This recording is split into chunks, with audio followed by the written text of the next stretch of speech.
Hello everyone. तो जैसा कि हमने पिछले क्लास में बीजीय व्यंजकों के बारे में पढ़ा, उससे संबंधित जितने भी प्रश्न हो सकते थे और उनसे संबंधित जितने कॉन्सेप्ट्स हो सकते थे, उनके बारे में हमने चर्चा की थी, है ना। अब अगले पार्ट पे आते हैं हम, जो कि बीज गणित का एक मोस्ट इम्पॉर्टेंट पार्ट है। वो है हमारा समीकरण, यानी कि जिसे हम इक्वेशन कहते हैं। ठीक है। तो जो समीकरण नाम को ही देखिए, इसका क्या लिखा हुआ है, समीकरण। ये जो समीकरण है, ये दो शब्दों से मिलकर के बना है, एक तो सम और एक है ईकरण। ठीक है। सम, सम का अर्थ क्या होता है, समानता या फिर समता, है ना। समानता या फिर समता, सम दो चीजों को सम कर देना। ठीक है। ईकरण एक प्रत्यय है, हिंदी का एक प्रत्यय है, ये सफिक्स है, जिसका अर्थ होता है, जिसमें ये जो करण है ना, ये किसको शो करता है, कारण।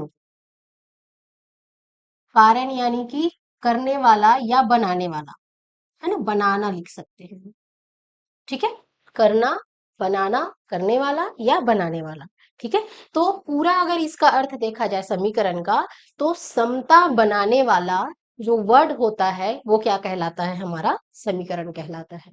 ठीक है। तो यहीं से हमारा जो समीकरण का समीकरण की जो परिभाषा है, उसको यहीं से समझ सकते हैं। यानी कि बीजीय व्यंजक को इस तरीके से हम अरेंज करते हैं, उनके बीच में कुछ चिन्हों का उपयोग करते हैं, जिससे कि दोनों पक्ष, दायां पक्ष और बायां पक्ष आपस में समान हो जाए, संतुलित हो जाए। ठीक है। समीकरण का एक और पर्यायवाची शब्द क्या होता है, संतुलन, है ना। तो समीकरण का सीधा सीधा अर्थ क्या हो जाएगा, संतुलन बनाना। कहाँ संतुलन बनाना, दोनों पक्षों में। ठीक है। तो समीकरण में एक होता है आपका बायां पक्ष और एक होता है आपका दायां पक्ष, बायां पक्ष और एक होगा दायां पक्ष। इन दोनों को आपस में क्या करना है, हमको बराबर के चिन्ह के द्वारा समान बनाना है ना। इसका क्या अर्थ हुआ कि बाएं पक्ष में, लेफ्ट हैंड साइड में ऐसी वैल्यूज होनी चाहिए जो कि राइट हैंड साइड को बैलेंस करे। ठीक है। ये है हमारा क्या, समीकरण की परिभाषा। ठीक है। समीकरण जब हम बनाते हैं, तो हमको किन किन चीजों की आवश्यकता होती है। तो समीकरण बनता किससे है, समीकरण बनता है आपके बीजीय व्यंजक से। किससे बनेगा, बीजीय व्यंजकों से। तो बीजीय व्यंजक के लिए क्या क्या आवश्यकता होती है, एक तो कोई चर संख्या होनी चाहिए। इसके साथ में इसका कोई गुणांक होना चाहिए, गुणांक यानी कि इसके साथ में कुछ गुणा होना चाहिए। एक रहेगा तो भी चलेगा, हमको कोई दिक्कत नहीं है ना। हम रख देते हैं यहाँ पे अभी के लिए 4x हमने रख दिया। हमने एक चर संख्या ले लिया, कुछ अचर संख्याएं ले लेंगे, है ना। इसके साथ साथ जब बीजीय व्यंजक बनाए थे, तो हमने बस इतने में इसको सम कर दिया था। ठीक है। इतना में बीजीय व्यंजक हमारा कंप्लीट हो जाता है, ये एक बीजीय व्यंजक है।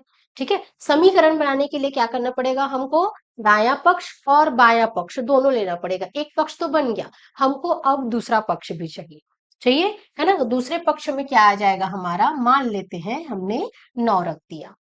ठीक है। एक दायां पक्ष और एक बायां पक्ष, जब दोनों को हम इस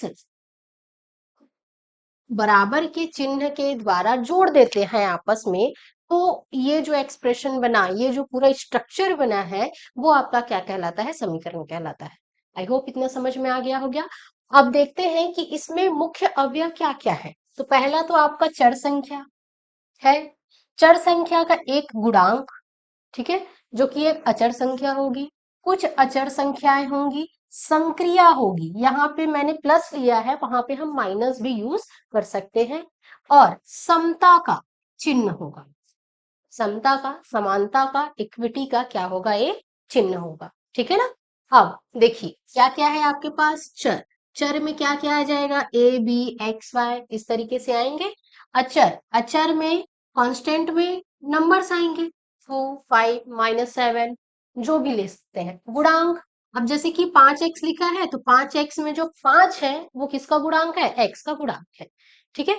अब समानता का चिन्ह, तो ये चार चीजें होनी चाहिए। हमने बीजीय व्यंजक में देखा था, एक क्वेश्चन बोर्ड बाय एग्जाम में आया हुआ था कि एक विजय व्यंजक बनाने के लिए कौन कौन सी चीजों की आवश्यकता होती है। हो सकता है समीकरण में भी कुछ इसी तरीके से प्रश्न दे दिया जाए, इसलिए आपको ये चारों चीजें याद होनी चाहिए। इन चारों चीजों को जब आपस में हम मिलाएंगे, अरेंज करेंगे, प्रॉपरली अरेंज करेंगे ना, कुछ भी नहीं लिख देंगे, उसका एक मीनिंग निकलना चाहिए। ठीक है, दोनों पक्ष आपस में बराबर होने चाहिए। ठीक, उस हिसाब से हम समीकरण का निर्माण करते हैं। ठीक है, तो ये हो गया आपका समीकरण। अब देखते हैं समीकरण के कुछ प्रकार। बहुत सारे टाइप के हमारे पास समीकरण होते हैं, उनमें से कुछ टाइप्स को यहाँ पर हम डिस्कस करते हैं। ठीक है, प्रकार देखेंगे हम समीकरण के। तो जैसे बीजीय व्यंजकों के प्रकार देखे थे हमने, क्या क्या देखा था? एक पदीय देखा था, द्विपदीय देखा था, इसी तरीके से देखा था, है ना। लास्ट में फिर किस में आ गए थे हम? बहुपद में आ गए थे। और बहुपद से फिर आगे जाकर के ये क्या बन गया है? समीकरण बन गया है ना। अब इसी तरीके से हम उसमें पद देखते थे, यहाँ पर हम देखेंगे घात। ठीक है, बीजीय व्यंजकों का घात निकालना हमने सीखा था। मान लीजिए 3x² + 2 लिखा हुआ है, तो इस बीजीय व्यंजक का, इस बहुपद का जो घात है, वो उस चर संख्या की अधिकतम घात ही इस पूरे बहुपद की घात कहलाती है। इसकी घात 2 है, इसलिए इस पूरे बहुपद की घात कितनी है? 2 है। ठीक है, इसी के अकॉर्डिंग ही समीकरण के प्रकारों को बांटा गया है। देखते हैं कौन कौन से प्रकार हैं। जो सबसे पहला प्रकार हमको मिलता है, वो मिलता है रैखिक समीकरण। क्या मिलता है? रैखिक समीकरण, लीनियर इक्वेशन। तो ऐसे सभी इक्वेशन या समीकरण जिनकी घात एक होती है, ऐसे बहुपद जिनकी घात एक होती है, उनको इसके अंतर्गत लेकर के हम क्या बनाते हैं? समीकरण बनाते हैं। उदाहरण के लिए देखें तो 2x-5 = 11, ये हमारा बहुपद है। बहुपद की घात को ही हम देख रहे हैं, वही हमारे समीकरण की घात हो जाएगी। ठीक है, बहुपद की घात इसमें कहा, x की घात कितनी है? 1 है, इसलिए पूरे बहुपद की घात कितनी हो गई? 1 हो गई। यहाँ देखें तो यहाँ पर जो y दिया हुआ है, इसकी घात भी कितनी है? 1 है, इसलिए इस बहुपद की, इस समीकरण की पूरी घात कितनी हो गई? 1 हो गई। ठीक है, ऐसे सारे समीकरण जिनके घात कितनी होती है? सिर्फ 1 होती है, उनको हम रैखिक समीकरण कहते हैं, लीनियर इक्वेशन कहते हैं। ठीक, अब इनका थोड़ा सा ग्राफिकल रिप्रेजेंटेशन देख लेते हैं, क्योंकि हो सकता है कि गुणों पर कुछ प्रश्न हमको पूछ दिए जाए। ठीक है, तो जो लीनियर इक्वेशन रहेंगे, उनके ग्राफ लाइन के जैसे ही बनते हैं, है ना। कैसे बनते हैं इनके ग्राफ? लाइन के जैसे, एक लाइन से। ठीक है, वो ऐसे ऊपर नीचे आगे पीछे नहीं होगा, हम वैल्यूज रखते जाएंगे, हमको ग्राफ मिलते जाएगा। जैसे कि मान लेते हैं हमने इस वाले के लिए ग्राफ बनाया है 2x+y। अब इसमें वैल्यू रखते कैसे हैं? तो आप किसी एक की वैल्यू रखिए और दूसरों को उसके रूप में निकाल लीजिए। जैसे कि 2x+y = 4 लिखा हुआ है। ठीक है, हम इस पूरे समीकरण को y के रूप में चेंज कर देते हैं। y = 4 - 2x हो जाएगा। अब जैसे हम पहले स्कूल में करते थे ना, उसी तरीके से ऐसे बॉक्स बना लेते हैं, कुछ वैल्यूज रख लेंगे। ठीक, ऊपर में हम वैल्यू रखते जाएंगे x की और नीचे में वैल्यूज रखते जाएंगे y की। मान लेते हैं मैंने रखा x बराबर, मैंने रख दिया 0। x बराबर मैंने कितना रख दिया? 0। तो y की वैल्यू यहां से कितनी आ जाएगी? ये 0 हो गया, ये पूरा 0 हो गया। y की वैल्यू कितनी आ जाएगी? 4। ठीक है, अब मैंने क्या किया? x की वैल्यू को रख दिया 2। अब y की वैल्यू कितनी आ जाएगी? यहां पर मैं 2 रखूंगी तो 2 दूनी 4, और 4 और 4 कितना हो जाएगा? यहां से घट जाएगा और शून्य आ जाएगा। आ जाएगा। एक कोई और वैल्यू रख करके देखते हैं हम। मान लेते हैं हम x की वैल्यू रख देते हैं कितनी? 1 रख देते हैं। y की वैल्यू कितनी आ जाएगी? यहाँ पर y की वैल्यू आ जाएगी आपकी 4 - 2 यानी कि 2। इस तरीके से मिलेगी। ठीक है, इसी को ग्राफ में हमको प्लॉट कर देना है। प्लॉट करते हैं इसको। तो x की वैल्यू 0 रखें, x की वैल्यू 0 यानी कि इस लाइन पे जाएंगे हम। y की वैल्यू कितनी आ गई है? 4। y की वैल्यू 4 आ गई है, यानी यहाँ पर। चलिए इसको थोड़ा सा अलग बनाते हैं। यहां से समझिए। ठीक है, ये है 1 2 3 4 5, 1 2 3 4, इस तरीके से बनेगा ग्राफ हमारा, है ना। उसी में प्लॉट करते जाते हैं। चलिए, एक्स की वैल्यू जब शून्य रखे हैं तो वाई की वैल्यू हमको कितनी मिली है, 4 मिली है, तो 4 पे हम इसको टिक कर देते हैं। ठीक है, फिर जब x की वैल्यू हमने रखी 2, x की वैल्यू 2 यानी कि यहाँ पर रखा, तो y की वैल्यू कितनी आ गई, शून्य आ गई, यानी कि हमारा प्लॉटिंग कहाँ पे हो जाएगा, यहाँ पे हो जाएगा। ये हो गया। अब अगले पे आते हैं, जब हमने x की वैल्यू 1 रखी, 1 रखने पर हमने क्या किया, x की वैल्यू 1 रखा तो y की वैल्यू कितनी आ गई, हमको 2 आ गई, यानी कि यहाँ पर, है ना। और इन दोनों को जब जोड़ देंगे तो कुछ यहाँ पर मिलेगा इस तरीके से। ठीक है, कलर्स ले लेते हैं। ये एक यहाँ मिला है पॉइंट, एक पॉइंट यहाँ मिला है, एक पॉइंट यहाँ मिला है। अब इन तीनों बिंदुओं को आपस में जोड़ करके हम एक रेखा का निर्माण करेंगे। ठीक है, तो आप देख सकते हैं ये लाइन कैसे जाएगी, सीधी जाएगी। थोड़ा सा तिरछा हो गया है, ये कहाँ जाएगा, ऐसे सीधा सीधा जाएगा। ठीक है, आप स्केल से अगर करेंगे तो आराम से इसको बना सकते हैं। तो मेरे ख्याल से आपको समझ में आ गया होगा कि किस तरीके से एक लीनियर इक्वेशन का ग्राफ दिखाई देता है। उसका जो ग्राफ दिखाई देगा वो एक सीधी लाइन में दिखाई देगा। ठीक है, अब इसके गुणों के बारे में पढ़ते हैं कि क्या क्या गुण होते हैं। ठीक, ये चीज अभी हमने देखा कि इसका जो ग्राफ होता है एक सीधी रेखा होती है। ठीक है, ये अभी हमने देखा है ना। अनंत हल होते हैं। अब हलों को कैसे देखते हैं हम, तो देखिए इतने सारे पॉइंट्स हमको मिलेंगे, एक रेखा सीधे जा रही है, इधर भी जा रही है और उस साइड भी, ऊपर साइड भी जा रही है ना, यानी कि इसका कहीं पर भी स्टॉप पॉइंट नहीं है, हमको दिया नहीं है स्टॉप पॉइंट, है ना। स्टॉप पॉइंट नहीं दिया है, इसके वजह से क्या होते जाएगा, जब भी हम x का कोई मान रखेंगे तो हमको y की कोई ना कोई वैल्यू मिलती जाएगी। तो x के तो अनंत मान हो सकते हैं, तो y के भी कितने मान होंगे, अनंत मान होंगे, यानी कि इसका जो हल हो जाएगा वो क्या हो जाएगा, अनंत हल हमको प्राप्त हो गया। ठीक है, नेक्स्ट पॉइंट पे आते हैं। ग्राफ पर सभी बिंदु समीकरण को संतुष्ट करते हैं। ग्राफ पर जहां जहां से लाइन गुजरेगी वो सभी बिंदु क्या करेंगे, इस ग्राफ के समीकरण को क्या करते हैं, संतुष्ट करते हैं। ये 3 पॉइंट आपको याद होना चाहिए, खास करके ये पहला पॉइंट है ना, कि जो रैखिक समीकरण होता है उसका जो ग्राफ है वो एक सीधी रेखा में दिखाई देता है। ठीक है, चलो अब आते हैं हम अपने दूसरे पार्ट पर। हम घातों को अब थोड़ा सा आगे बढ़ाते जाएंगे। ठीक है, हमने क्या किया था, पहले एक घात वाला समीकरण लिया था, अब दो घात वाला समीकरण लेंगे, यानी कि जो भी चर संख्या होगी हमारी उसकी घात कितनी हो जाएगी, 2। जब ऐसा समीकरण हमको प्राप्त होता है जिसके बहुपद का या उस समीकरण का अधिकतम घात कितना है, 2 है, इस समीकरण को हम कहते हैं द्विघात समीकरण, क्वाड्रेटिक इक्वेशन। ठीक है, क्या कहते हैं इसको, द्विघात समीकरण। घात 2 है तो द्विघात, घात 3 रहेगा तो त्रिघात, घात 4 रहेगा तो चतुर्थ घात। देखेंगे एक एक करके, है ना। अभी हम द्विघात समीकरण के बारे में पढ़ते हैं। अब द्विघात समीकरण दिखेगा कैसे, तो कुछ इस तरीके से ये दिखाई देगा। कैसे दिखाई देगा, x² + 5x + 6 is equal to 0 के रूप में, इज इक्वल टू 0 कर दिए हैं समता लाने के लिए, है ना।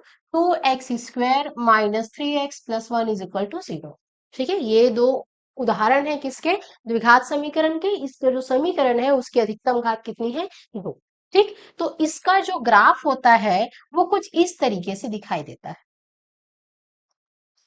ठीक, कैसा दिखाई दे रहा है ये, ऐसे आधा कटोरा जैसा, है ना। इस जो कटोरे वाली शेप बनती है इसको कहते हैं हम परवलय।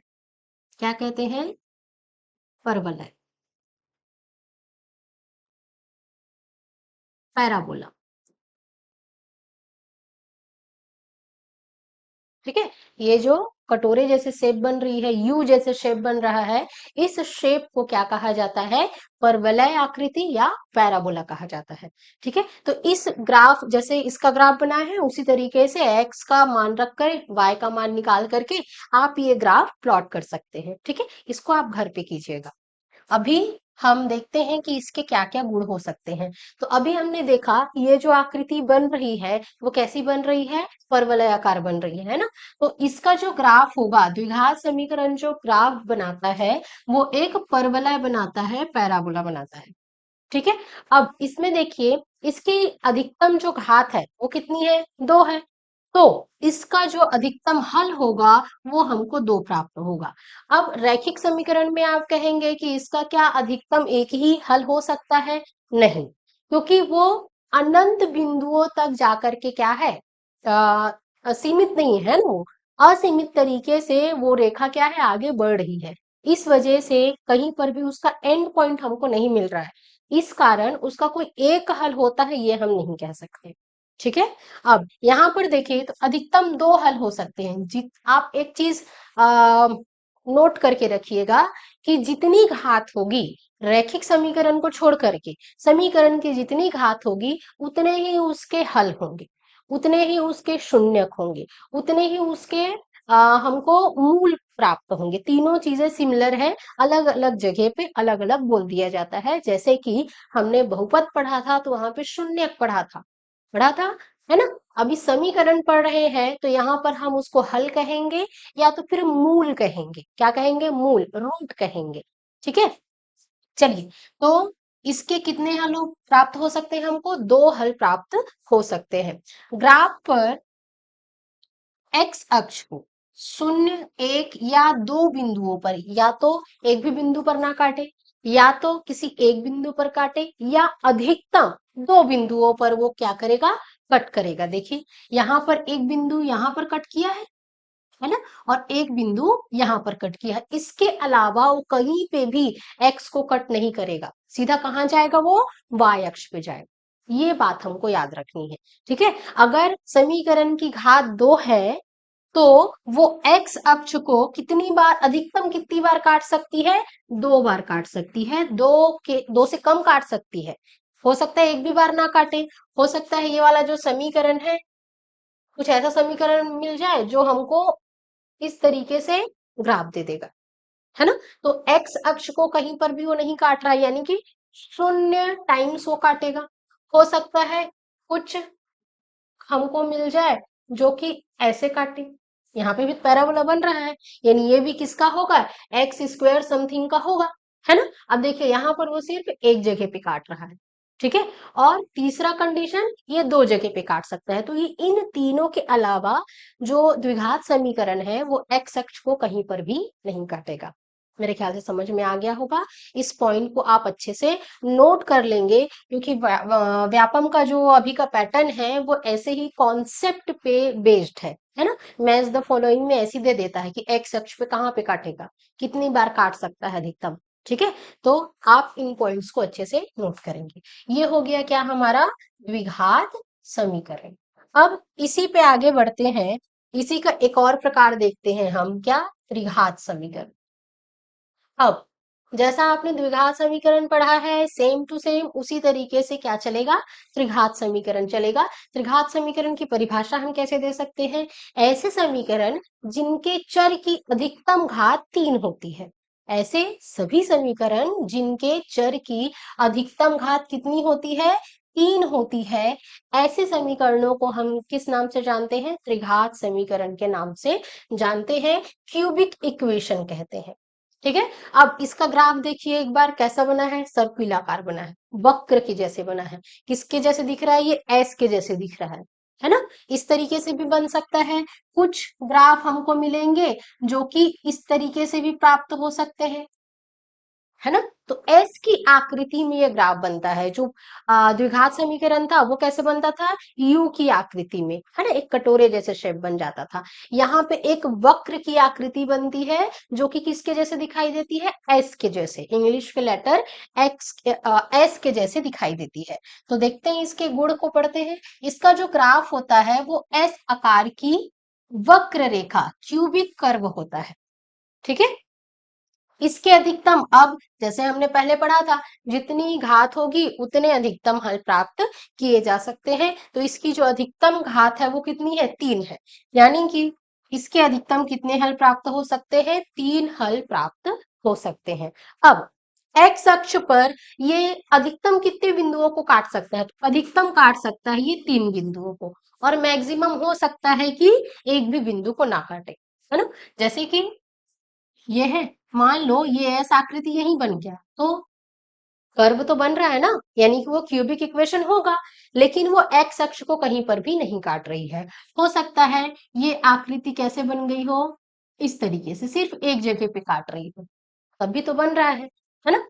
अब यहाँ पर हो सकता है कि किसी दो जगह को काट रही हो, इस तरीके से, एक यहाँ पर काटा और एक यहाँ पर काटा और एक यहाँ पे, ये 3 हो गया, है ना। कुछ में हो सकता है कि वो कैसे करे, ये एक यहाँ पर और एक यहाँ पर, दो। हमको आकृति देखनी है, कौन से शेप में है और कितने बिंदुओं पर काट रहा है वो देखो, है ना। अधिकतम ये कितने बिंदुओं पर काट सकता है, 3 बिंदुओं पर। अधिकतम घात 3 है तो 3 बिंदुओं पर ही काटेगा। ठीक है, इन पॉइंट्स को अच्छे से आप नोट करके रखेंगे। ठीक है, चलिए ये हो गया हमारा क्या, क्यूबिक इक्वेशन। अब आ जाते हैं हम अपने क्वाड्रेटिक्स में, चतुर्थ घात, है ना, क्वाड्रेटिक इक्वेशन। इसमें क्या होगा चतुर्थ घात में, जैसे कि नाम से स्पष्ट है, ऐसे सारे समीकरण जिनकी जिनके चर की अधिकतम घात कितनी हो सकती है, 4 हो सकती है, उनको क्या कहेंगे हम लोग, चतुर्थ घात वाले समीकरण कहेंगे। कैसे दिखाई देता है ये, तो एक्स की घात 4 के रूप में ये दिखाई देता है ना। किस तरीके से दिखाई देगा, इस तरीके से, एक्स की घात 4 -5 एक्स का वर्ग धन 4 बराबर 0, या तो फिर इतना बड़ा दिखाई देगा, है ना, 2 एक्स की घात 4 धन एक्स की घात 3 ऋण 3 एक्स की घात 2 धन एक्स ऋण 1 बराबर 0। ठीक है, अब देखते हैं इसकी ग्राफ की कंडीशन क्या होगी,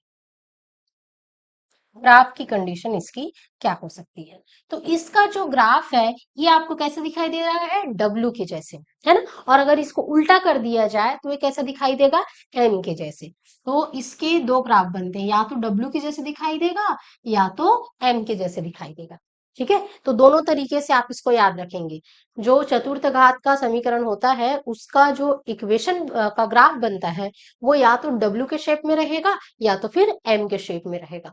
क्लियर है, ठीक है। अब इनके गुणों के बारे में अध्ययन करते हैं। अच्छा, यहीं पर देख लीजिए क्या क्या चीजें देख सकते हैं हम लोग। एक तो क्या है, इसका शेप देख लिए, डब्ल्यू या एम के जैसे दिखाई देगा, पहली चीज। दूसरी चीज, इसके कितने अधिकतम हल हो सकते हैं, तो हल कितने हो सकते हैं, अधिकतम 4 हल हो सकते हैं, है ना। 4 हल हो सकते हैं, 4 हल क्यों, क्योंकि अधिकतम घात कितनी है इसकी, 4 है। ठीक, अब तीसरी चीज अगर देखें तो तीसरी चीज में ये अधिकतम एक्स अक्ष को कितने बिंदुओं पर काटता है। एक्स अक्ष को या तो एक भी बिंदु पर ना काटेगा, या तो एक बिंदु पर काटे, या तो दो बिंदुओं पर, या तो 3 बिंदुओं पर। अधिकतम वो कितने बिंदुओं पर काट सकता है, 4 बिंदुओं पर काट सकता है। ठीक है, हो गया, यही इसका गुण है, मेन गुण यही है ना। और कुछ दिया है तो देख लेते हैं। इसका जो ग्राफ है वो डब्लू आकार का होता है ना। इवन डिग्री का कर्व कहते हैं इसको, इस पॉइंट को याद रखेंगे, इवन डिग्री का कर्व कहते हैं, सम घात वाला इक्वेशन है ये। ठीक है, अधिकतम 3 चरम बिंदु, टर्निंग पॉइंट्स बोला है ना, अधिकतम हल नहीं बोला है, या काटने वाला जो बिंदु है वो नहीं बोला है, क्या बोला, टर्निंग पॉइंट।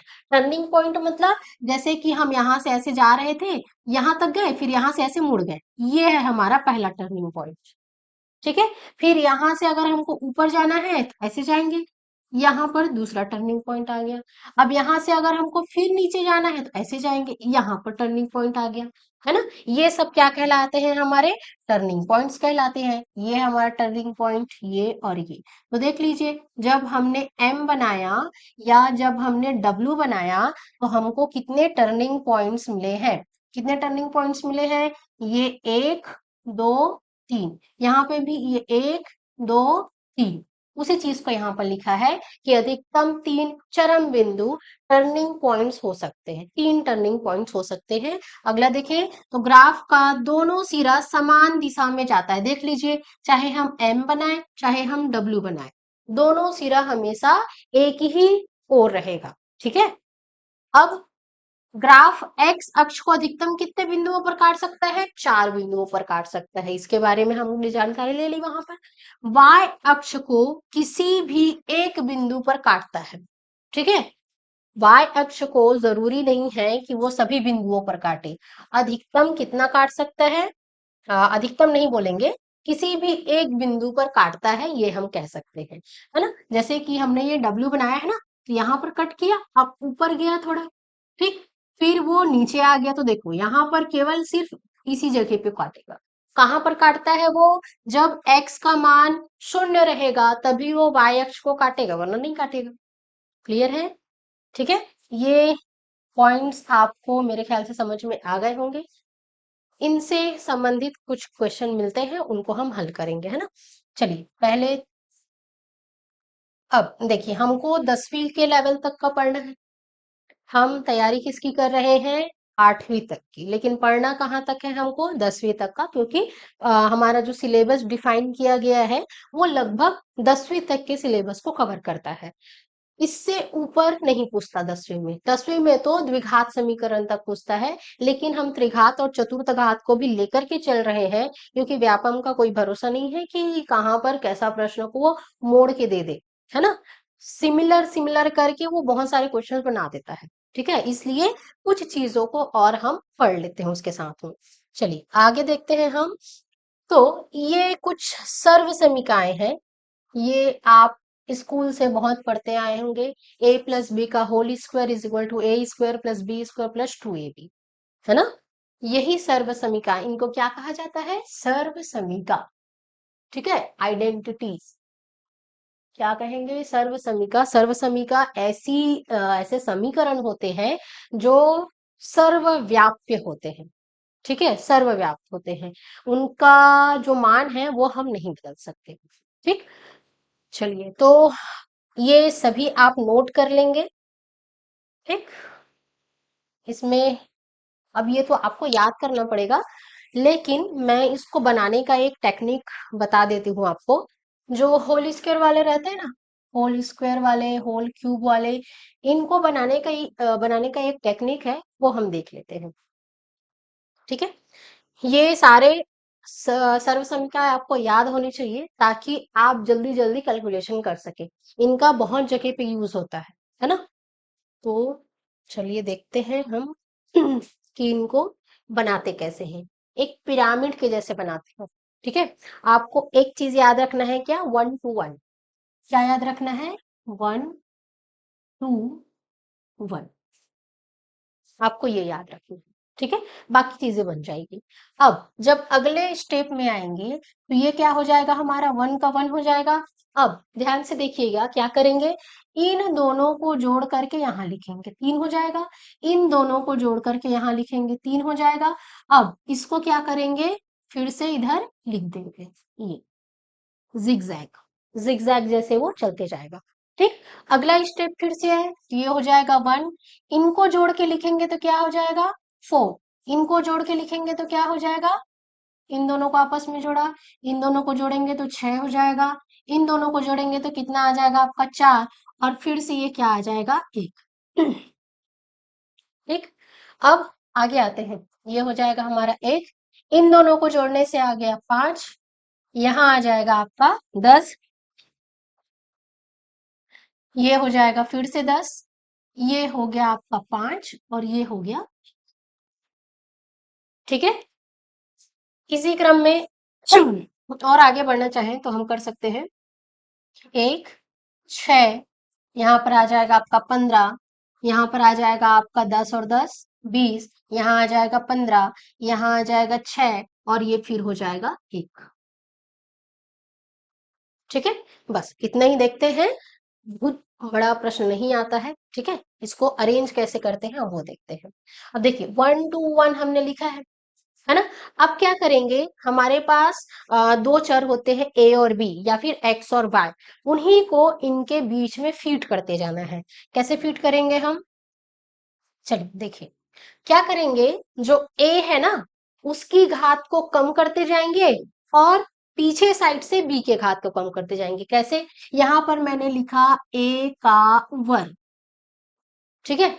यहाँ पे कितने हैं मेरे पास, एक दो तीन, तीन नंबर्स है, तो मैं कहां से स्टार्ट करूंगी, उससे एक कम से स्टार्ट करूंगी, ठीक है। ये हो गया ए का वर्ग, यहाँ पर ए की घात एक और यहाँ पर ए की घात कितनी हो जाएगी, शून्य, ठीक है। अब पीछे साइड से आते हैं, बी का वर्ग, बी की घात ए और ये हो जाएगा बी की घात शून्य। अगर इसको देखा जाए तो ये किस तरीके से दिखाई देगा हमको, ये देगा ए का वर्ग, बी की घात शून्य, इसका मान कितना हो जाएगा, एक हो जाएगा।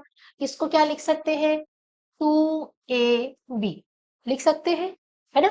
और ये क्या हो जाएगा आपका बी स्क्वायर हो जाएगा, है ना। अब हमारे क्वेश्चन के हिसाब से हम उसको चेंज कर देंगे, यहाँ पर या तो प्लस प्लस आ जाएगा या तो फिर माइनस प्लस आएगा। अब वो कैसे चेंज होता है, जब हम a प्लस बी पूरे का वर्ग लेंगे तो ये पूरा क्या रहता है, प्लस प्लस रहता है, ठीक है।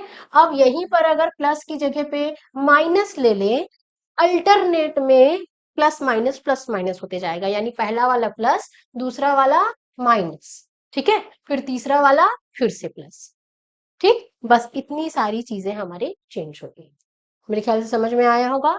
अगले स्टेप में आते हैं, ठीक है। अब वैसे ही इसमें करते हैं, इसमें क्या आ जाएगा आपका, एक दो तीन चार, चार नंबर्स हैं तो हमको कितना लेना पड़ेगा, तीन घात वाला लेना पड़ेगा, यानी कि हम स्टार्ट कहाँ से करेंगे, ए की घात तीन से किए, फिर क्या हो जाएगा, ए की घात दो, ए की घात एक, यानी कि ए लिख दूं मैं, और यहाँ पे ए की घात कितनी हो जाएगी, शून्य। चलिए पूरा लिख देते हैं। अब इसी को बी से स्टार्ट करते हैं, पीछे साइड से, है ना। बी की घात तीन, बी की घात दो, बी की घात एक और बी की घात शून्य, ठीक है। अरेंज कर दें इसको, अरेंज कर देंगे तो क्या हो जाएगा, ए क्यूब, ए क्यूब बस आ जाएगा ना यहाँ पर, क्या आ जाएगा, ए क्यूब। सेकंड क्या आ जाएगा आपका, सेकंड आ जाएगा थ्री ए स्क्वायर बी, फिर क्या आ जाएगा, थ्री ए बी स्क्वायर, और लास्ट में क्या आ जाएगा, बी क्यूब। अब ये जो बीच वाला क्रम है ना, इसको आप बिल्कुल भी छेड़छाड़ नहीं करेंगे, छेड़छाड़ करेंगे आपका जो फॉर्मूला बनेगा वो गलत बन जाएगा, ठीक है। अब देखिए यहाँ पर किसका फॉर्मूला है, ये तीन घात का, तीन आया है ना, तो ए प्लस बी पूरे की घात कितनी, तीन, ठीक है। अब प्लस दिया है तो सबके बीच में प्लस प्लस प्लस प्लस रहेगा, ओके।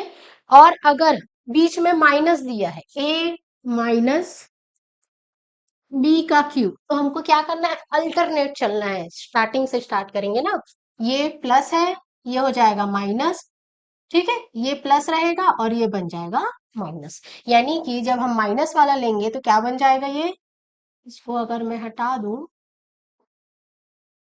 चलिए नीचे लिखती हूँ मैं, A cube minus three A square B plus three A B square minus B cube, ये इसका फॉर्मूला, ठीक है। इसी तरीके से हम बाकी चीजों को भी बना सकते हैं, तो बाकी को आप प्रैक्टिस करेंगे और फॉर्मूला अपने से क्रिएट करेंगे, है ना, ये आपको दिख रहा होगा, ठीक है। इस तरीके से हम क्या करते हैं, फॉर्मूलों को बना सकते हैं, और बाकी के फॉर्मूले हैं उसको आप धीरे धीरे करके याद करते जाइएगा, लिख लिख के याद कीजिए उसको, हो सके तो आप जहां सोते हैं वहां पर दीवार में चिपका के रख लीजिए, जितनी बार उस रूम में जाएंगे, जितनी बार उठेंगे, जितनी बार उस दीवार के पास से गुजरेंगे, उतनी बार उसको देखते जाइए, आपका माइंड उसको अर्जित कर लेगा, है ना। लर्न करने की, अधिगम करने की जरूरत नहीं पड़ेगी, वो क्या हो जाएगा, आपका माइंड उसको अर्जन के तरीके से, एक्विजिशन के तरीके से उसको क्या कर लेगा, याद कर लेगा, ठीक है। चलिए फिर हम आगे बढ़ते हैं, मेरे ख्याल से ये समझ में आ गया होगा। आगे आते हैं हम समीकरण की, और जो गुण होते हैं, प्रकृतियां होती हैं, उनके जो हल होते हैं उनको देखते हैं, ठीक है। तो समीकरण की प्रकृति, समीकरण की प्रकृति से अर्थ होता है समीकरण को हल करना, है ना। जब समीकरण को हल किया जाता है तो हमने रैखिक समीकरण में देखा कि रैखिक समीकरण में अनंत हल प्राप्त होते हैं, कैसे पता, करेक्ट। फिर हमने देखा कि द्विघात समीकरण में दो हल प्राप्त होते हैं, ठीक है। किसी समीकरण में एक हल प्राप्त होगा, किसी समीकरण का तो कोई हल ही प्राप्त नहीं होगा, है ना। कुछ समीकरण ऐसे मिल जाते हैं जिनके कोई हल प्राप्त नहीं होते, ठीक है। तो इसी के आधार पर हम कहते हैं क्या कि समीकरण की कुछ प्रकृतियां होती है हल के आधार पर। तो कौन कौन सी प्रकृति होती है? अद्वितीय हल। किन किन नामों से जानते हैं उसको हम? अद्वितीय हल। अद्वितीय हल यानी कि यूनिक। अद्वितीय यानी कि यूनिक। और कोई चीज यूनिक कब होती है? जब वो केवल और केवल एक हो। पूरी दुनिया में एक ही ताजमहल है, इसलिए उसको यूनिक कहा जाता है, अजूबों में रखा जाता है ना। सात अजूबे जो पढ़ते हैं वो अजूबे क्यों हैं? क्योंकि उनके जैसा दुनिया में और कोई चीज नहीं है। कुतुब मीनार एक ही है, ठीक है। बहुत सारी चीजें हैं जो कि क्या कहलाती है? यूनिक कहलाती है। एकदम अचानक से कोई चीज हो जाती है तो हम कहते हैं क्या, ये तो यूनिक घटना हो गई, या आज तक किसी के साथ ऐसी घटना नहीं हुई है, ठीक है। समझ में आ गया होगा। अद्वितीय हिंदी में, शुद्ध हिंदी में, अच्छी हिंदी में उसको क्या कहा जाता है? अद्वितीय कहा जाता है। इंग्लिश आप याद रखें, यूनिक सॉल्यूशन, ठीक है। यूनिक यानी कि केवल और केवल एक, ठीक। तो जब भी किसी भी समीकरण का केवल एक हल प्राप्त होगा, उसके अलावा उसका कोई हल नहीं होगा, है ना, उस समीकरण को हम क्या कहते हैं? उस हल को हम क्या कहते हैं? अद्वितीय हल कहते हैं। जैसे एक एग्जांपल ले, 3x+5, ठीक है। जब इसको सॉल्व करेंगे 3x+5 को, क्या दिया है? 3x+5 = 20। हमको x का मान निकालना है, तो x का मान निकालने के लिए x के साथ में जितनी भी चीजें होंगी ना, उन सबको हम दूसरे साइड पक्षांतर करते जाएंगे, हटाते जाएंगे, ठीक है। यहाँ पर +5 लिखा हुआ है, इसको भेज दो, जो सबसे दूर है पहले तो उसी को भेजेंगे।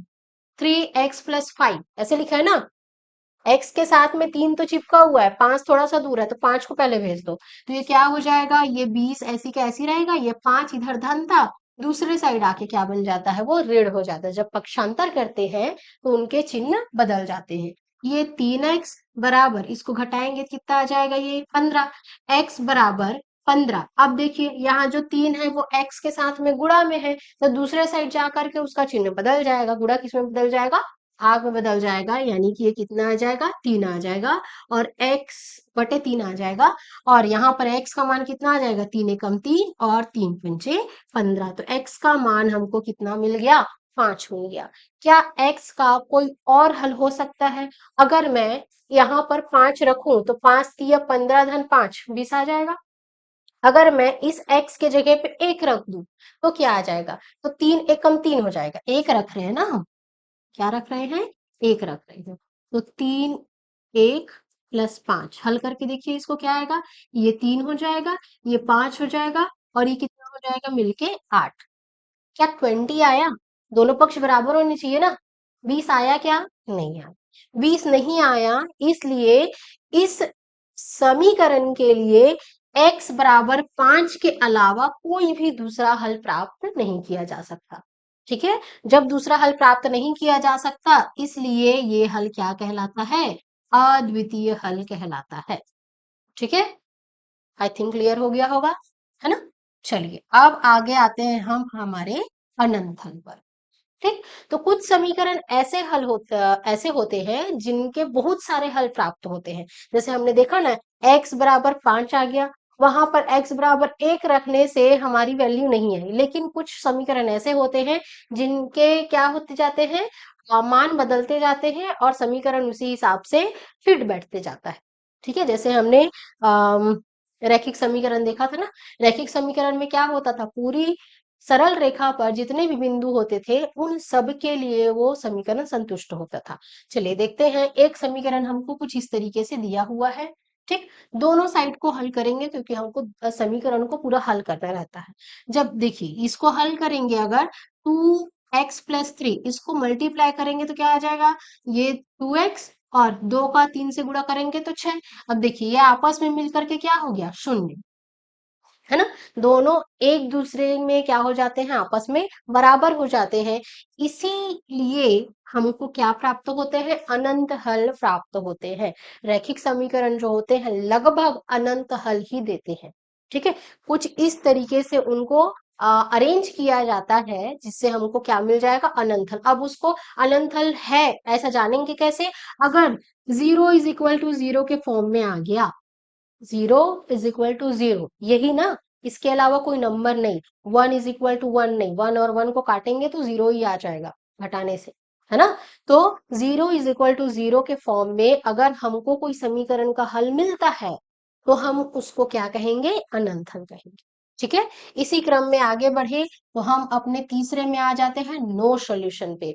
नो सॉल्यूशन वाला जो रहता है, कोई हल प्राप्त नहीं होता है, उस कंडीशन में क्या हो जाएगा हमारा, दोनों तरफ जो दो लेफ्ट हैंड साइड और राइट हैंड साइड पहचानने का बस एक तरीका है, दोनों साइड हमको क्या मिलेंगे, कोई ना कोई नंबर मिलेंगे जो जिनका आपस में कोई मेल नहीं है ना, जो आपस में कभी भी इक्वल नहीं है। देख लीजिए 7 = 10। ठीक, यहाँ पे क्या लिखा हुआ था, 4x + 7। दूसरे साइड क्या लिखा हुआ है, 4x + 10 लिखा हुआ है। 4x और 4x तो कैंसिल हो गया, बचा क्या, 7 और 10। ठीक है ना, यानी इसका कोई भी हल हमको प्राप्त नहीं हुआ। हमको x का मान निकालना था, यहाँ तो x ही गायब हो गया। ठीक है, तो ये 3 प्रकार की प्रकृति होती है। ये इसका छोटा सा ब्रीफ है, इसके बारे में हम बहुत अच्छे से आगे देखेंगे। ठीक है, चलिए नेक्स्ट आते हैं। एक क्वेश्चन दिया हुआ है, इसको देखते हैं। क्या लिखा है, निम्नलिखित रैखिक समीकरणों की प्रकृति ज्ञात कीजिए। जो 3 प्रकृतियां हमने पढ़ी है, एक तो अद्वितीय हल होगा, दूसरा अनंत हल होगा, और तीसरा क्या हो सकता है, उसका कोई हल प्राप्त नहीं हो सकता। तो हमको बताना है कि इन 3 जो समीकरण दिया हुआ है, इन तीनों समीकरण में कौन सा हल प्राप्त होगा। ठीक है, चलिए तो बताइए, इसको हल किया जा सकता है ना। इसको हल करेंगे तो क्या आ जाएगा, ये 5x हल करेंगे तो क्या आ जाएगा, ये 5x + 10 लिखा हुआ है बराबर 0। इस 10 को दूसरे साइड भेज दीजिए, 5x बराबर ऋण 10 हो गया। x बराबर कितना हो जाएगा, ऋण 10/5 हो जाएगा। x बराबर कितना हो जाएगा, इसको काटेंगे तो ऋण 2 -2, यानी x का हमको क्या मिल रहा है, एक वैल्यू तो मिल रही है, -2 ही मिल रही है, ऋणात्मक ही मिल रही है, लेकिन हमको x की एक वैल्यू मिल रही है, यानी कि इसका क्या हल प्राप्त होगा, अद्वितीय हल, है ना। अद्वितीय हल पहले वाले के लिए कैसा होगा, अद्वितीय हल प्राप्त होगा। आते हैं दूसरे वाले पे, तो इसको हल करेंगे तो क्या हो जाएगा, ये 0 = 0 के फॉर्म में आ गया। 0 = 0 के फॉर्म में आ गया, यानी कि ये अनंत हल देगा। ठीक है, अब इसको सॉल्व करें तो ये क्या हो जाएगा, 0 और x, ये तो 0 हो जाएगा। ये 7 को दूसरे साइड लेकर के जाएंगे तो ये हो जाएगा -7। क्या कभी भी ऐसा पॉसिबल है कि -7 0 के इक्वल हो जाए, नहीं है ना। x तो उसमें से पूरा का पूरा गायब ही हो गया है। ठीक है, यानी कि इसका कोई हल नहीं है, नो सॉल्यूशन है ये, कोई हल प्राप्त नहीं है। अब इन ऑप्शन से हमको देखना है, पहला वाला क्या आएगा हमारा, अद्वितीय हल, दूसरा वाला अनंत हल, और तीसरा वाला कोई हल नहीं है। तो पहला वाला अद्वितीय हल, यहाँ 2 जगह है अद्वितीय हल, दूसरा वाला अनंत हल, तो ये, और तीसरा वाला कोई हल नहीं, यानी कि ऑप्शन नंबर ए हमारा इसका करेक्ट आंसर हो जाएगा। ठीक है, चलो इस तरीके से हम बताएंगे कि समीकरणों का नेचर, प्रकृति क्या हो सकती है। अब जैसे हमने देखा रैखिक समीकरण हमने पढ़ा है ना। अब हम देखेंगे कि 2 चर वाले, अभी तक हम सिर्फ 1 चर वाले समीकरणों को देख रहे थे, अब हम देखेंगे 2 चर वाले। ठीक है, उनकी प्रकृति कैसी होगी उसको देखते हैं। तो 2 चर वाले जो रैखिक समीकरण निकाय होगा, अब 2 चर है, 2 चर वाले समीकरण बनाएंगे तो हमको समीकरण भी 2 प्राप्त होंगे, एक नहीं। ठीक है, 2 प्राप्त होंगे ताकि दोनों का हल निकाला जा सके। ठीक है, ध्यान रखिएगा, जब भी चरों की संख्या जितनी होगी, समीकरणों की संख्या भी उतनी होगी। 2 चर वाले समीकरण है, यानी कि समीकरण कितने होंगे, कम से कम कितने समीकरण होने चाहिए उनके हल प्राप्त करने के लिए, 2। ठीक। अगर हमको तीन चर वाले एक्स वाई जेड ऐसा दिया हुआ है, किसी भी समीकरण में लिखा है एक्स वाई जेड, यानी कि A X plus B Y plus C Z ऐसा लिखा हुआ है, तो ऐसी ऐसी हमको तीन समीकरण चाहिए, तभी हम एक्स वाई और जेड की वैल्यू निकाल सकते हैं, अदरवाइज नहीं निकाल सकते। ठीक है, तो यहाँ पर किसकी बात हो रही है?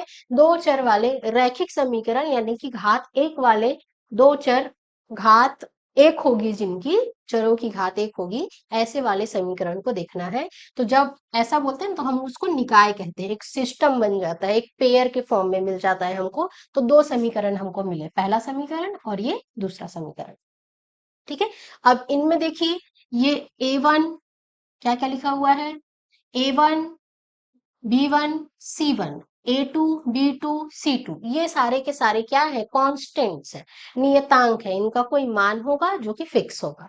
ठीक, जिसके लिए ये समीकरण क्या हो जा रहा है? शून्य हो जा रहा है ना। अब आगे देखें कि इनकी क्या क्या वैल्यूज हो सकती है और क्या क्या गुण हो सकते हैं। रैखिक समीकरण जब देखते हैं दो चर वाले, क्या क्या गुण हो सकते हैं, तो ये सारे के सारे नियतांक है वो देख लीजिए।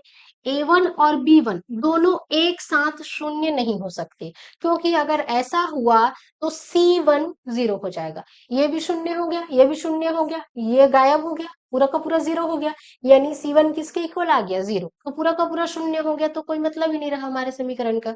करेक्ट है ना।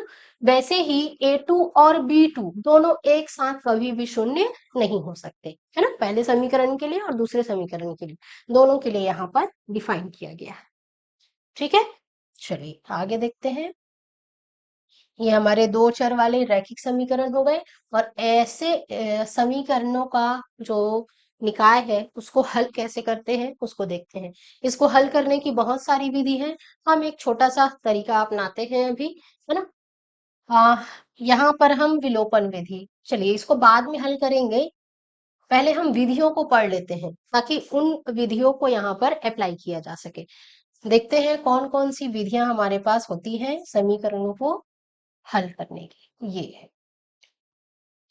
समीकरण को हल करके हल ज्ञात करने की कुछ प्रमुख विधियां होती है, जिसमें से चार ये है ना। आपके 10वीं के लेवल तक ये चार विधियां आपको दी जाती हैं, और इन्हीं के द्वारा ही हमको समीकरण को हल करना रहता है। यही बेसिक विधियां हैं, और बहुत सारी विधियां आपको हायर मैथमेटिक्स में मिलेगी, लेकिन अभी उसका कोई काम नहीं है। चलिए, तो पहला जो विधि होता है वो होता है प्रतिस्थापन विधि। प्रतिस्थापन विधि यानी कि जैसे एक्स और वाई दिया है ना, तो किसी एक को दूसरे के रूप में लिखेंगे, प्रश्न हल करेंगे तब उसको समझेंगे, है ना। विलोपन विधि, किसी एक को गायब कर देना, एलिमिनेट कर देना।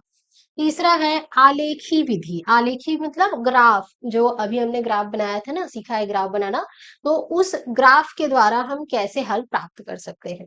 चौथा है क्रॉस गुणनखंड, जिसको हम लोग वज्र गुणनखंड के नाम से जानते हैं, वज्र गुणनखंड विधि। ठीक है, तो इन चारों विधियों को एक एक करके हम देखते जाते हैं। सबसे पहले हम देखते हैं प्रतिस्थापन विधि। तो प्रतिस्थापन विधि में क्या किया जाता है? एक समीकरण लिया जाता है, उस समीकरण को जब हल करते हैं, चलिए मैं सीधे हल करवा रही हूँ, आप ये थ्योरी पढ़ लेंगे, क्योंकि जो हल करेंगे वही उसकी थ्योरी है। चलिए, क्या दिया हुआ है? x plus Y is equal to 5, और जो दूसरा समीकरण दिया है वो 2x minus Y is equal to 4 दिया हुआ है। ये हमारा समीकरण एक हो गया, ये हो गया हमारा समीकरण दो। हमको क्या करना है? प्रतिस्थापन विधि लगानी है। प्रतिस्थापन मतलब किसी एक की जगह पे दूसरे को रख देना, ये कहलाता है प्रतिस्थापन, है ना। चल, यहाँ पर हम क्या करें? x प्लस वाई बराबर 5 इज इक्वल टू 5, ये लिखा हुआ है ना। अब यहाँ से हम ना क्या करें? y की वैल्यू निकाल लेते हैं x के टर्म पे, तो क्या हो जाएगा? ये 5, ये x उधर चला जाएगा तो माइनस x हो जाएगा। ठीक है, अब समीकरण दो से, समीकरण दो में क्या करें? इस y की वैल्यू को रख देंगे तो पूरा समीकरण x के रूप में आ जाएगा। ठीक, चलिए रखें, तो क्या हो जाएगा? 2x माइनस, इस y की जगह पे हमको क्या रखना है? 5 माइनस एक्स। स्टेप्स को ध्यान रखिएगा। पहले हमने क्या किया, पूरे समीकरण को y के रूप में लिख दिया, किसी भी एक चर के रूप में लिख दिया, है ना, y is equal to X के रूप में लिख दिया। अब उसको समीकरण, दूसरे समीकरण में रख करके उसको हल करेंगे।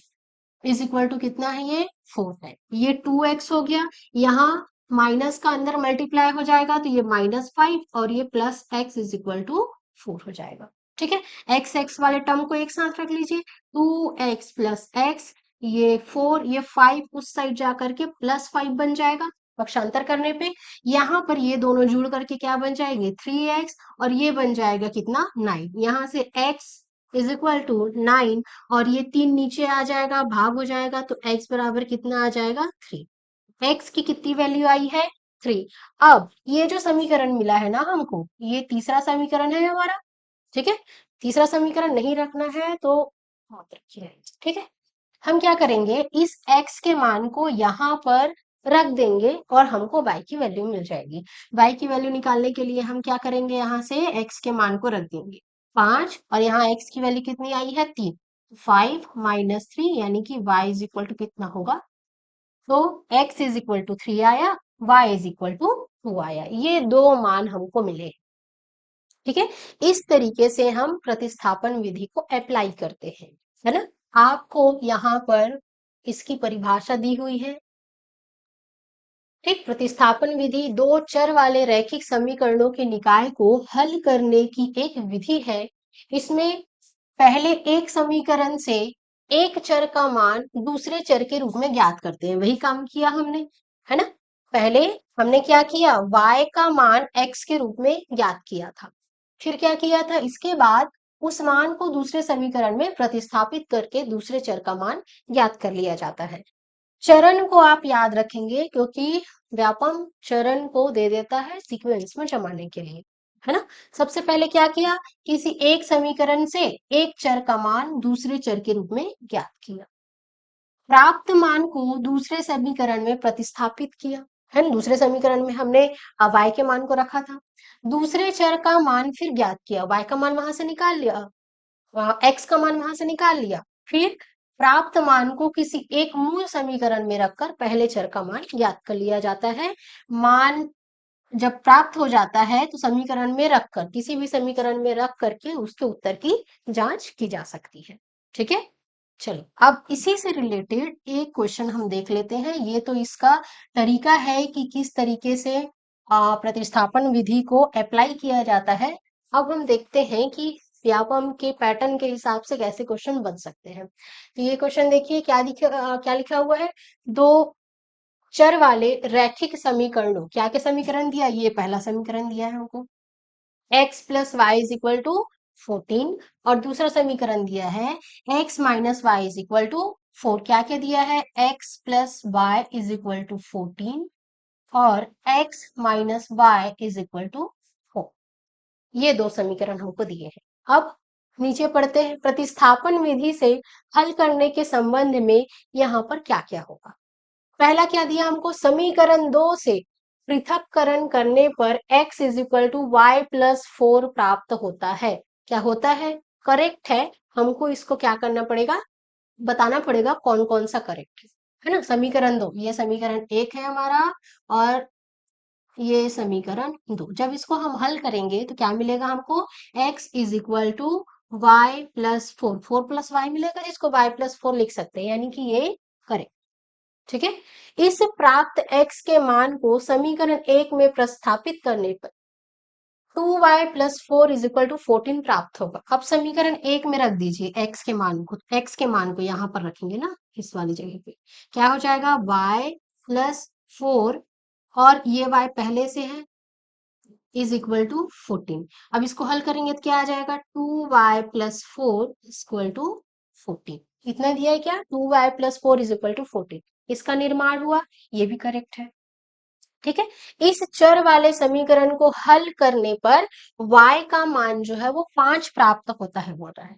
क्या बोल रहा है, y का जो मान है वो 5 प्राप्त होता है।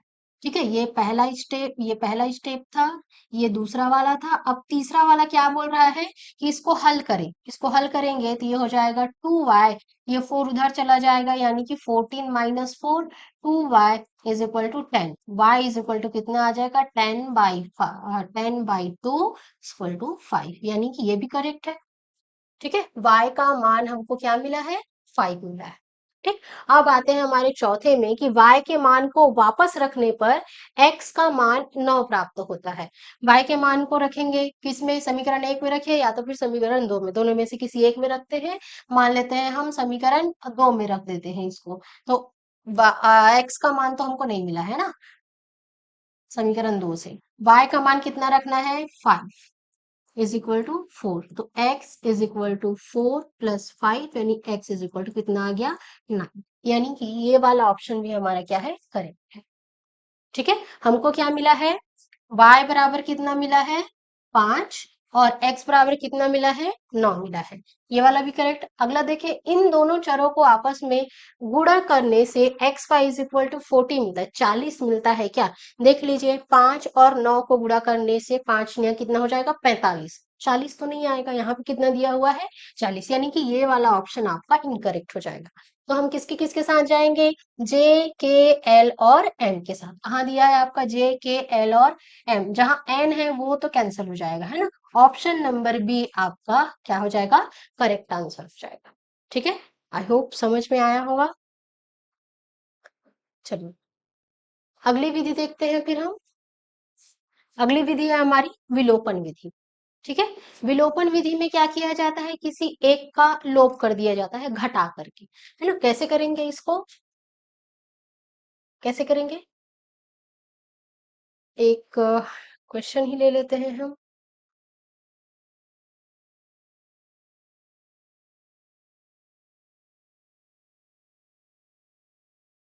चलिए ऊपर जो क्वेश्चन किए थे ना उसी क्वेश्चन को, विलोपन विधि सबसे अच्छी विधि, जल्दी बनती है। तो अगर आपको समीकरण हल करने को देता है तो इस विधि को अप्लाई कर सकते हैं। क्या लिखा है हमारे पास, x + y is equal to 5, 2x - y is equal to 4, ये दिया हुआ है। हमको क्या करना है, इसमें से किसी भी एक चर, या तो x वाले का या तो y वाले का जो गुणांक है उसको समान करना है। गुणांक समान कर लेंगे, अगर गुणांक समान है तो उसको या तो जोड़ देंगे या तो घटा देंगे, जिससे कि वो पूरा गायब हो जाए। ठीक, यहाँ पे प्लस है यहाँ पे माइनस है, यानी कि पूरे समीकरण को क्या कर दिया जाए, जोड़ दिया जाए आपस में।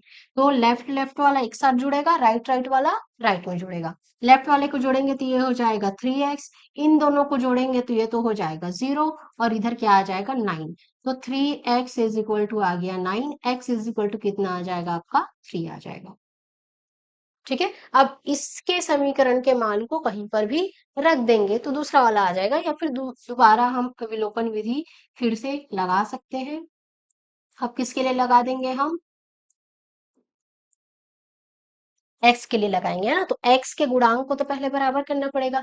तो गुणांक को बराबर करने के लिए यहाँ 2 लिखा हुआ है ना, इसको भी 2 बनाना है, तो क्या करेंगे ऊपर वाले में 2 का मल्टीप्लाई कर देंगे, तो ये क्या हो जाएगा 2 2, और ये 5 दूनी कितना हो जाएगा 10 बन जाएगा। ठीक है, अब क्या करें, ये दोनों तो पॉजिटिव है, पॉजिटिव तो जीरो हो नहीं सकता, इसलिए इसको नेगेटिव कर देंगे। नेगेटिव करेंगे तो ये माइनस बन जाएगा, ये माइनस बन जाएगा आपका प्लस, और ये वाला बन जाएगा माइनस। यहाँ पे क्या आ जाएगा, ये दोनों कट के 0, यहाँ पे ये क्या हो गया 2y माइनस 2y + y हो गया।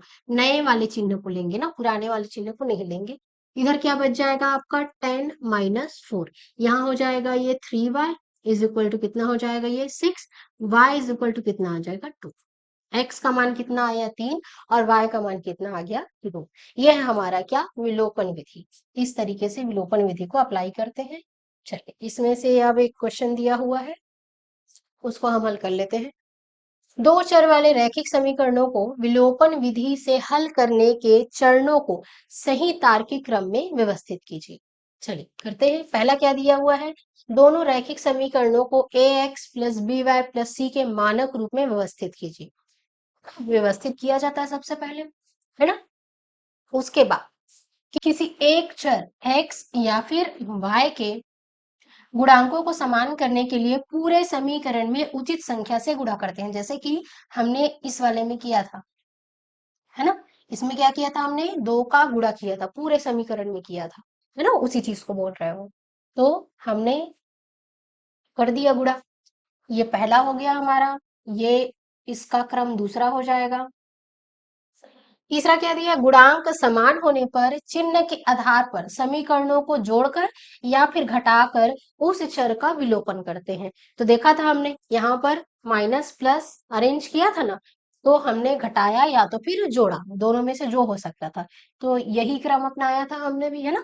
विलोपन के बाद प्राप्त एक चर वाले समीकरण को हल करके, यहाँ पर क्या किया था, हमको एक चर का समीकरण मिला था, ये 3y वाला, 3y बराबर 6 ये आया था ना, उससे हमने y का मान निकाल लिया था। तो उसी चीज को बोल रहा है कि विलोपन के बाद प्राप्त एक चर वाले समीकरण को हल करके उस चर का मान ज्ञात कर सकते हैं। तो ये हो गया आपका चौथा, और ये वाला हो जाएगा पांचवा।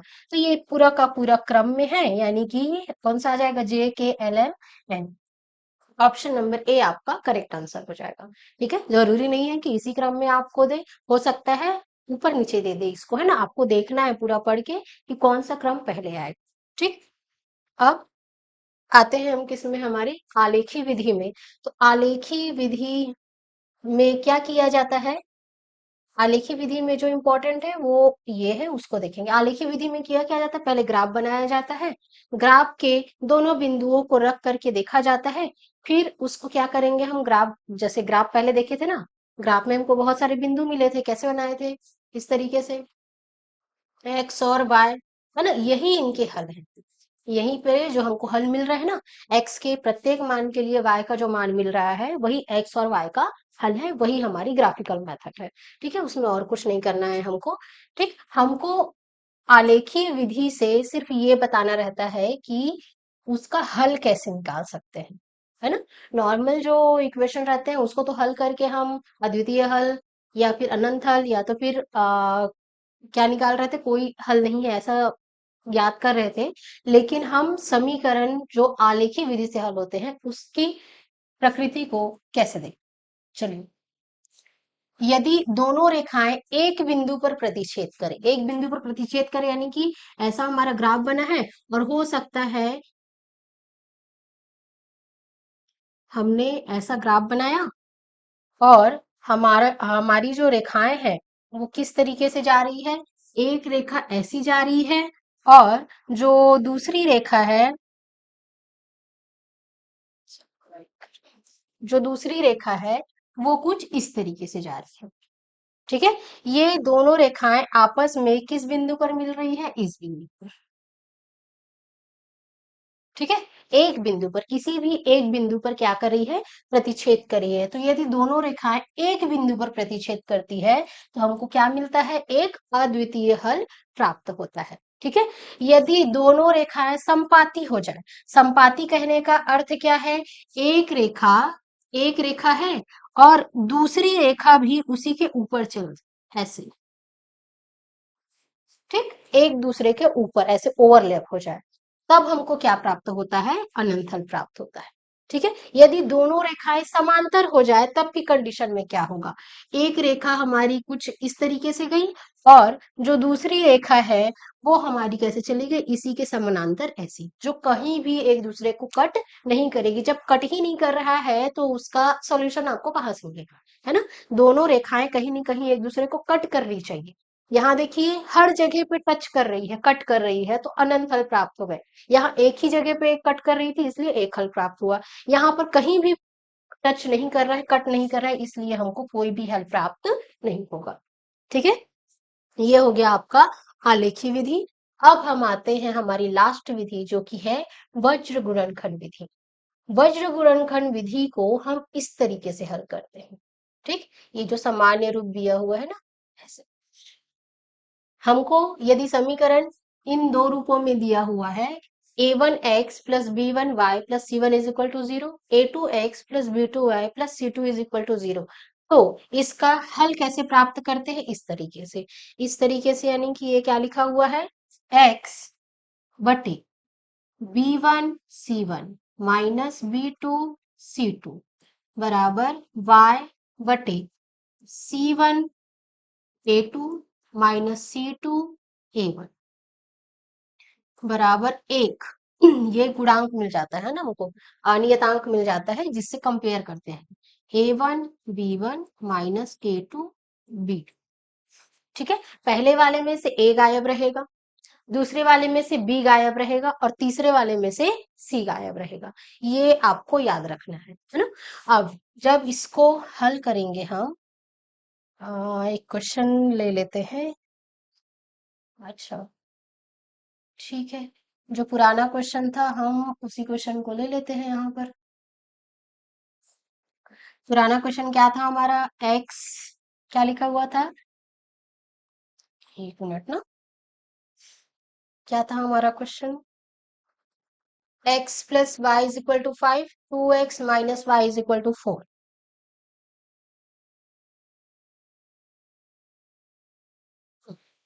X plus Y is equal to 5, 2x minus Y is equal to 4। इसको यहाँ पर अप्लाई कर देते हैं। ठीक है, ये क्या लिखा हुआ है यहाँ पर, अगर कंपेयर करें तो ये पहले वाले में a1 बराबर यहाँ पे कितना लिखा है 1। ठीक, b1 बराबर कितना लिखा है ये, पहले तो इसको मानक समीकरण में लिख लें जो हमको चाहिए, 5 और 4। तो ये मानक समीकरण में लिखेंगे तो क्या हो जाएगा, ये x plus Y minus 5 is equal to 0, और दूसरा वाला 2x minus Y minus 4 is equal to 0। यहाँ पर a1 इज इक्वल टू है 1, b1 इज इक्वल टू कितना दिया हुआ है 1, और c1 इज इक्वल टू कितना दिया हुआ है -5। दूसरे में देखें तो a2 इज इक्वल टू दिया है 2, b2 इज इक्वल टू दिया है -1, और c2 इज इक्वल टू दिया है -4। इतनी सारी चीजें हमको दी हुई है। ठीक है, अब इसको हल करते हैं। जब इसको हम हल करेंगे तो हमको क्या मिलेगा, चलिए क्या मिलेगा, x बराबर फॉर्मूला क्या है हमारा, b1c2 minus b2c1 is equal to y upon c1a2 minus c2a1 equal to 1 upon a1b2 minus a2b1। इसमें सभी मानों को रख देते हैं, तो x बराबर कितना हो जाएगा, b1 का मान कितना है 1, 1 इंटू c2 का मान कितना है -4, ये हो गया। b2 का मान कितना दिया है आपको यहाँ पर, -1 दिया हुआ है, तो ये हो गया हमारा -1, और c1 का मान कितना दिया है -5। ठीक है, अब y इज इक्वल टू आ जाए, y अपॉन में आ जाए तो c1 का मान कितना दिया है -5, और a2 का मान दिया है 2, a2 का मान दिया है 2, माइनस c2 का मान कितना दिया है -4, और a1 का मान दिया है आपको 1। ठीक है, अब इसको देखें तो 1 अपॉन कितना आ जाएगा, ये 1 अपॉन ए वन और b1, तो दोनों का मल्टीप्लाई करके लिख दे, ए वन और b2 है ना, 1 और माइनस माइनस ए टू करेंगे तो 2, और इधर b1 करेंगे तो 1। ये अब इसको हल कर लेते हैं, तो हल करेंगे तो क्या आ जाएगा, -4 माइनस माइनस माइनस तो -5, y अपॉन, इसको हल करें -10 माइनस माइनस प्लस हो जाएगा 4 इज इक्वल टू 1 अपॉन -1 -2। और हल करें इसको, x बराबर x बटे -9, y अपॉन कितना हो जाएगा -6, और ये कितना हो जाएगा 1 अपॉन -3, 1 अपॉन -3।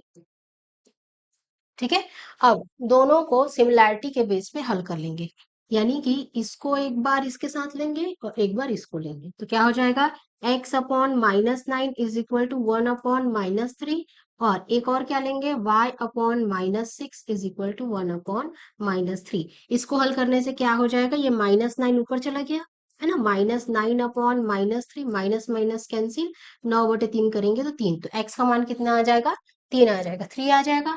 यहाँ पे हल करें तो y इज इक्वल टू कितना हो जाएगा, -6 -3, ये दोनों कैंसिल हो गया, और ये कितना बच गया 2, तो y का मान आ गया 2, है ना। जितने भी हमने इस सेम क्वेश्चन को सारे वीडियो में अप्लाई किया है और देखा है कि x बराबर 3 y बराबर 2 ही आया है, कुछ चेंजेस नहीं हुआ है ना। तो इस तरीके से इसको क्या करेंगे, हम हल करेंगे। ठीक है। अब ये क्रम में जमाने वाला एक प्रश्न है, इसका आप स्क्रीनशॉट लें, नोट करें, है ना, और ये आपको हल करना है, ये आपका होमवर्क। ठीक है, फिर इतने को हल कीजिए। समीकरण के आगे जो दो चरों वाले समीकरण में और बहुत सारी चीजें बची हुई हैं, द्विघात समीकरण बचा हुआ है, मूल, प्रकृति, विविक्तर बचा हुआ है, वो सबको हम एक एक करके हल करते जाएंगे। ठीक है, इतने की प्रैक्टिस कीजिए। मिलते हैं फिर अगली क्लास में। Thank you.